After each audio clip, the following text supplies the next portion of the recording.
ప్రభునందు ప్రియమైన శ్రోతలకు వందనములు. ఈ పోడ్కాస్ట్ కార్యక్రమం నాకు స్వాగతం. మీ అందరి కొరకు ఈ కార్యక్రమమును ప్రసారం చేయుచున్నాం. విని దైవాశీస్సులు పొందుకోగలరు. ప్రియమైన శ్రోతలకు మన ప్రభువైన యేసుక్రీస్తు నామములో శుభోదయం.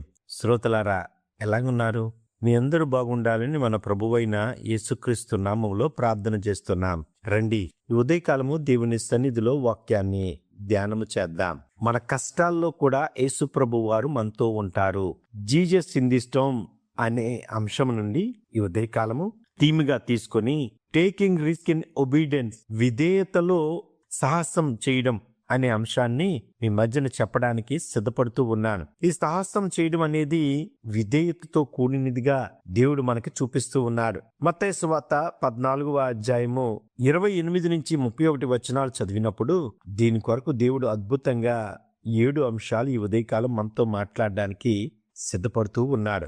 ఈ అంశాల కొరకు మనం చదువుతూ ఉన్నప్పుడు దేవుడు మన జీవితంలో మనం ఏ విధంగా ఆయన దృష్టికి వెళ్తున్నామో, శిష్యులు మత్తయి సువార్త 14లో శిష్యులు పడవలో ఉన్నప్పుడు యేసు నీటి మీద నడుస్తూ వచ్చాడు.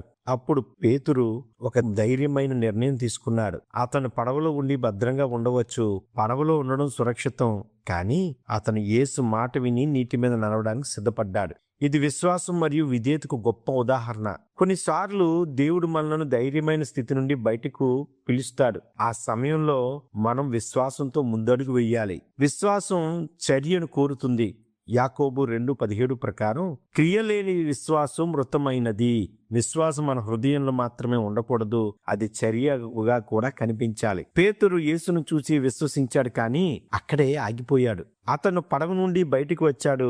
చాలా మంది విశ్వాసం గురించి మాట్లాడతారు, కానీ చర్య తీసుకోరు. నోవాహు దేవుడు చెప్పినట్టుగా నౌకని కట్టాడు. అది విశ్వాసం యొక్క చర్య.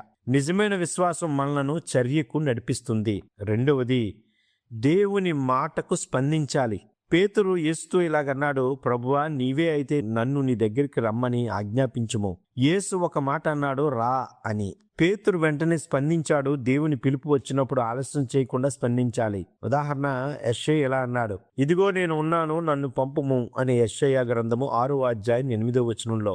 ఆత్మీయ సత్యం ఏంటంటే దేవుని పిలుపుకు స్పందించడం విధేయత. మూడవది, విధేయత అద్భుతాలకు ద్వారం. పేతురు పడవలో ఉంటే ఆ అద్భుతాన్ని ఎప్పుడూ అనుభవించలేడు, కానీ అతడు యేసు మాట విని బయటకు వచ్చాడు. అప్పుడు అతను నీటి మీద నడిచాడు. దేవుని మాటకు విధేయత చూపించినప్పుడు అద్భుతాలు జరుగుతాయి. కానా వివాహంలో సేవకులు యేసు చెప్పినట్లుగా పాత్రను నీటితో నింపారు. అప్పుడు నీరు ద్రాక్షారసంగా మారింది. విధేయత దేవుని అద్భుతాలకు ద్వారం వంటిది. నాలుగవది, విశ్వాసం భయాన్ని జయిస్తుంది. పేతురు నీటి మీద నడవడం ప్రారంభించాడు. అతనికి భయం లేదు, ఎందుకంటే అతని దృష్టి యేసుపై ఉంది. విశ్వాసం ఉన్నప్పుడు భయం తగ్గిపోతుంది. అపోస్తలుడైన పౌలు తిమోతికి రాసిన 2వ పత్రిక 1:7 ప్రకారం దేవుడు మనకు భయ మనస్సును కాక శక్తి, ప్రేమ, ఆత్మను మనకిచ్చాడు అని రాయబడి ఉంటాది. దావీదు గొల్యాతును ఎదుర్కొన్నప్పుడు భయపడలేదు. అతని విశ్వాసం దేవునితో ఉంది, దేవునిలో ఉంది. విశ్వాసం భయాన్ని జయించే శక్తి. ఐదవది, దృష్టి యేసుపైన ఉండాలి. హెబ్రీయులకు రాసిన పత్రిక 12:2 ప్రకారం పేతురు మొదట యేసుపైన దృష్టి పెట్టాడు, అందుకే అతను నీటి మీద నడిచాడు. మన జీవితంలో కూడా మన దృష్టి యేసుపైన ఉండాలి. పరిస్థితులు, సమస్యలు, మనుష్యులు ఇవి మన దృష్టిని మళ్లించవచ్చు, కానీ యేసుపైన దృష్టి పెట్టినప్పుడు మనం నిలవబడగలము. ఉదాహరణకి, స్టీఫెన్ని రాళ్ళతో కొట్టబడుతున్నప్పుడు యేసు వైపు, ఆకాశం వైపు చూశాడు. అపోస్తలుల కార్యాలు 7:55 ప్రకారం యేసుపైన దృష్టి విశ్వాసాన్ని బలపరుస్తుంది. పరిస్థితిని చూసినప్పుడు మనం మునుగుతాం. ఆరవది, పేతురు గాలి మరియు అలలను చూసినప్పుడు భయపడ్డాడు. అప్పుడు అతను మునగడం ప్రారంభించాడు. మన జీవితంలో కూడా ఇదే జరుగుతుంది. మనము సమస్యల మీద ఎక్కువగా దృష్టి పెట్టినప్పుడు విశ్వాసం తగ్గుతుంది. ఇజ్రాయెల్ ప్రజలు వాగ్దాన దేశాన్ని వెళ్ళడానికి భయపడ్డారు, ఎందుకంటే వారు రాక్షసులను చూశారు. సంఖ్యాకాండం 13లో పరిస్థితుల మీద దృష్టి పెడితే విశ్వాసం బలహీనమవుతుంది. అందుకనే చివరిగా 7వ అంశము, దేవుని చెయ్యి ఎప్పుడు మన మనస్సును లేపుతుంది, మనల్ని సరిచేస్తుంది. మత్తయి సువార్త 14:31 ప్రకారం పేతురు మునుగుతున్నప్పుడు కేక వేశాడు, ప్రభువా నన్ను రక్షించుము అని. యేసు వెంటనే తన చెయ్యి చాచి అతన్ని పట్టుకున్నాడు. ఇది దేవుని కృపను చూపిస్తుంది. మనము బలహీనపడినప్పుడు దేవుడు మనల్ని విడిచిపెట్టడు. దావీదు పాపం చేసినప్పటికీ దేవుడు అతన్ని తిరిగి లేపాడు, క్షమించాడు, మారుమనసు పొందిన అతన్ని స్వీకరించాడు. దేవుని చెయ్యి ఎప్పుడు మనలను లేపుతూ ఉంటుంది. కష్టాల్లో ఉన్నప్పుడు, ఇరుకుల్లో ఉన్నప్పుడు, ఇబ్బందుల్లో ఉన్నప్పుడు, సమస్యల్లో ఉన్నప్పుడు, తుఫాన్ లాంటివి మన జీవితాలకు వచ్చినప్పుడు దేవుడు మనం లేపడానికి సిద్ధంగా ఉంటాడు. అబ్రహాము దేవుని మాట విని దేశాన్ని వదిలి వెళ్ళాడు.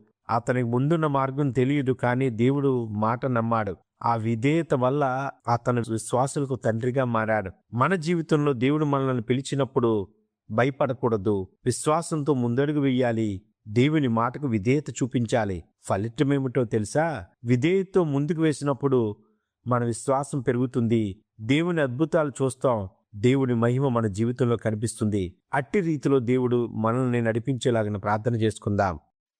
ఈ కార్యక్రమమును గూర్చి మీ సలహాలు మరియు మీ ప్రార్థనా అవసరతల కొరకు మమ్మను సంప్రదించవలసిన మా ఫోన్ నంబర్ 9484585039 మరియు ఈమెయిల్ ఐడి info@fibaonline.org. మా ఫోన్ నంబర్ మరొకసారి 9480585039. Email ID info@fibaonline.org.